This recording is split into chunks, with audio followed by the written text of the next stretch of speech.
Who the hell does Lloyd Brown think he is? Who the hell does Lloyd Brown think he's talking to?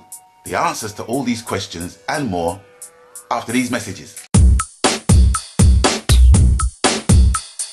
Greetings one and all, this is Lloyd Brown and welcome social media family to my vlog.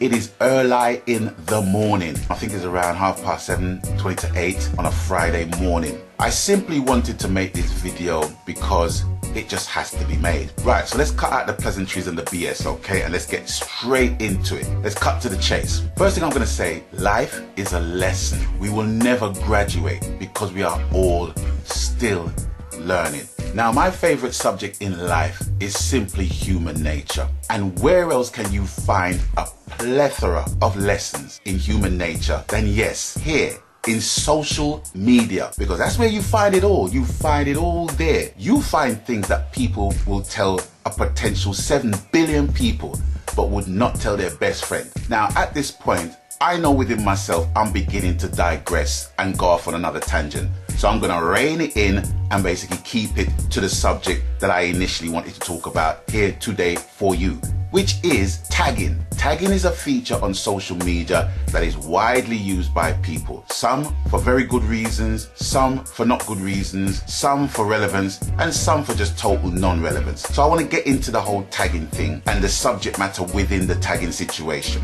Now, a few days ago, I made a video called Winter Cleaning. It was me just cleaning out all the snake oil in my professional life. And it was coupled with the impending protests that people were starting up in relation to getting songs heard and played on the BBC and other mainstream stations around the country. I gave my opinions about that. So you would think after this point in time that the vlog going around that Lloyd has his views and it's done. No, it didn't really end there, because a few days later I got tagged on a petition asking to do the same thing that I was totally against for the reasons why I was against it. But on this occasion, when I was tagged, I looked at the information and I untagged myself. Simply because I thought, okay, this person must have seen the video, so it didn't really sink in. So I left it at that. When I get tagged into something, the person's making it relevant to me, hence they're tagging of my name in there. Now, like I said before, some people tag you just for tagging you's sake. I've been tagged for so many things. I've been tagged for stuff that doesn't even involve me.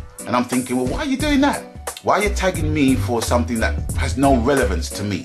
It's only recently that I've started tagging people because of their relevance to what I'm saying or what I'm presenting. So if I do a vlog and I'm talking about, let's say, Michael Gordon or Paulette Tarja, I'm just talking about them, I'm giving them 10 seconds of airtime each. I'm gonna tag them to show, okay, it's relevant to you because I'm talking about you. So it cuts the corners of them seeing it, of other people seeing it rather, and them saying to Michael, oh Michael, did you see that vlog about what Lloyd said about you? I'm trying to cut the corners with that. That's the basis of my tagging people. When people tag me, especially in things that are deemed relevant to me, they're not making any demands on me. But I can feel the passion when someone is passionate about something. And I respect that because I am the same. I am very much the same in relation to my passion. To the point where I think people get my passion mixed up with anger and bitching and complaining and moaning. But it gets lost in translation to some. So I just leave it for people to digest and think about it. But on this occasion, the very petition that I was now tagged twice in made a point to me that, okay, I didn't give the right response by just de-tagging myself and ignoring it. And I think for me that was pretty rude to do so. But what I had in my head was, well, I made a video about it and I gave my views in the video about it. So you're asking me again. So I felt compelled to give my answer because some of the points that was made in the post was very on point, because the response that they were looking, they weren't getting it. They weren't getting it. But the response they got from me pertained to the complete opposite of what they were asking. They were asking me to sign a petition to have mainstream music, to have reggae music played on mainstream radio. Everybody is rallying round. And that is all well and good, but I'm not going to state my opinion in a video and then all of a sudden change my mind when I had that same opinion. And I stated that I was not going to sign the petition, simply based on the fact that we can be self-sufficient within ourselves to build an industry, because we don't have an industry. I keep saying it till I am blue in the face. We do not have an industry and we don't have an economy. Until we have an economy and an ecosystem within our fraternity, then we can say we have an industry. The way how our fraternity is, it is splintered. It's all over the place. I made it a point to reach out to people and to collaborate with people. So just to basically extend the arm of friendship.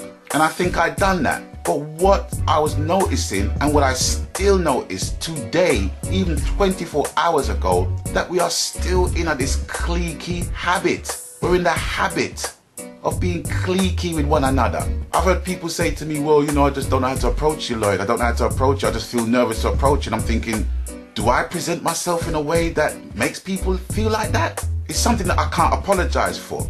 But if people are brave enough to come and step up to me and says, Lloyd, Brethren, I want to do this. I want to do that with you. I want you to help me. Could you do this for me? If I can do it, I can do it. If I can't do it, I can't do it. If I won't do it, I won't do it. But I'm going to tell you why I won't do it. Thus, the response to the request of me signing the petition. So here's the thing. There are many reggae artists in the United Kingdom. There are so many artists here in Britain that are forging their way ahead in their careers without any airplay from the BBC, with no demands, no conditions, no terms, no nothing.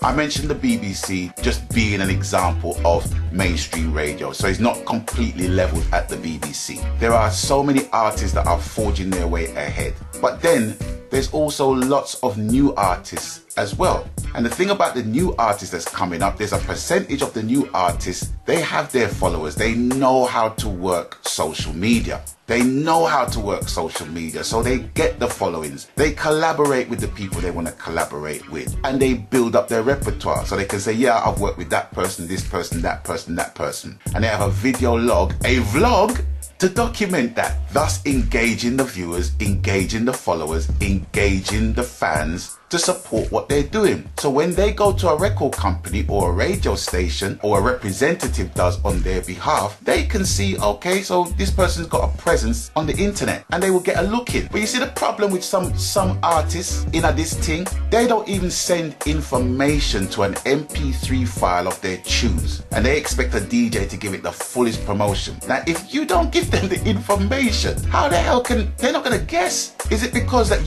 people can't be asked to give information, and you think that going to the BBC or any other mainstream station is going to make all the difference? You're sadly mistaken. And I know it's easy for people to say, well, I've signed, as a way of defiance. Now, if you're being defiant against me, it has no effect on me, none whatsoever, because I say what I say in order for people to get into a dialogue with me, and nobody's getting into a dialogue with me. You see what's going on? People's going around and around and around and around and around and around, and I go around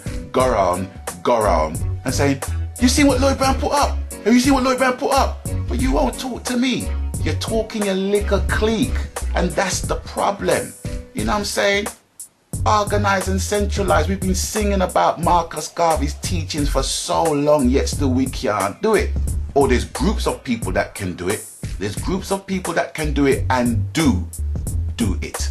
But in a fraternity like the reggae music fraternity in the UK, it is a very small fraternity with the players that are involved. But it's the players that are not involved. You look at them and see what they are doing. They don't have to say anything in relation to the reggae fraternity that we have in the UK. And you see, they're touring, they're doing this, they're doing that. You've got to ask yourself the question, well, why is that? Was that on the basis that their songs got played on Radio 1, Smooth FM, Jazz FM, whatever? Of course not, because they're not relying on the powers that be to chart their course in their careers. See, it's as simple as that. And it amazes me that people think that that is the answer, or that is even a beginning of the solution. I think the most important thing is for us to sort out our business practices. That is it. Sort out how we deal with one another. Money is not the overall motivation. Collaborate on things and no money changes hands. I've already told you in relation to the Brown and Bubblers project, that was the case. no money changed hands. Myself and Bubblers and everyone that's around me to promote the album, to give it to the people and to show the people we've got quality to basically present and promote. It's up to you whether or not you want to take it. We're not forcing you, we're not demanding for you to buy the album. We're asking for you to support what we're doing. There's a lot of mispreconceptions that goes around when you see a marketing campaign because people think, oh yeah, it must have money behind them. You don't know. But I'm telling you, at the end of the day, with our project, mine and Bubblers, there was no money exchanging hands. And that was to show the solidarity between myself and Bubblers into making this thing happen. But now it's like, okay, well, people want to go to the mainstream radio stations and demand. I'm not making no demands on no one that doesn't basically have my interests at heart in my career, 36 years plus, not doing it. And if people don't like me for that, fine.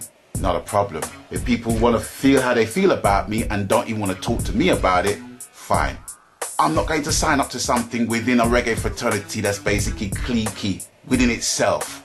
Because where you are cliquey, there's other people forced to be cliquey with themselves and other people that are forced to be cliquey. I am cliqueless, therefore I am.